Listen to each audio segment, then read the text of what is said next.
જે વિસાવદરના ધારાસભ્ય ગોપાલ ઇટાલિયા તેમના વિસ્તારના જે પ્રશ્નો છે તે સતત ઉઠાવતા હોય છે અને ખાસ કરીને વિધાનસભાના સત્ર દરમિયાન તેમણે સૌથી વધારે સવાલો ઉપાડ્યા હતા ખેડૂતોના, કેમ કે ખેડૂતોની આ રાજ્યમાં વાત થાય છે પરંતુ આ ખેડૂતો આજે પણ દયનીય સ્થિતિમાં જીવી રહ્યા છે તે એક સત્ય હકીકત છે। અને વિસાવદરમાં જે પ્રકારે ધારાસભ્ય ગોપાલ ઇટાલિયા ચૂંટણીમાં જીત મેળવી છે અને આ સ્થાનિક સ્વરાજની ચૂંટણીમાં પણ આમ આદમી પાર્ટીને તેનો ઘણો બધો ફાયદો થયો છે અને માનવામાં આવી રહ્યું હતું કે ભારતીય જનતા પાર્ટી સાથે જોડાયેલા અને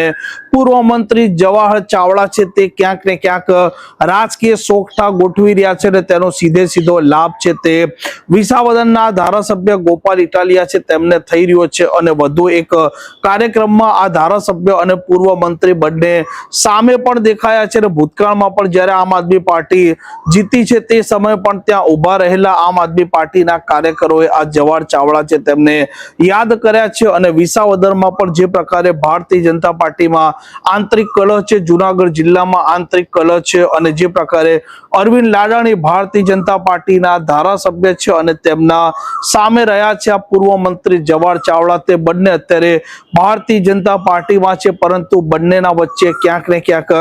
આંતરિક તકરાર પણ ચાલી રહી છે। અને અનેક વખત આ વિસાવદરના આ જુનાગઢમાં જે પ્રકારે ધારાસભ્ય છે અરવિંદ લાડાણી તેમણે આ જવાહર ચાવડાને લઈને જાહેરમાં નિવેદન પણ આપ્યું છે અને જે પ્રકારે ભાજપનો આંતરિક કલહ છે તેનો સીધો લાભ છે તે ધારાસભ્ય ગોપાલ ઇટાલિયાને થઈ રહ્યો છે। અને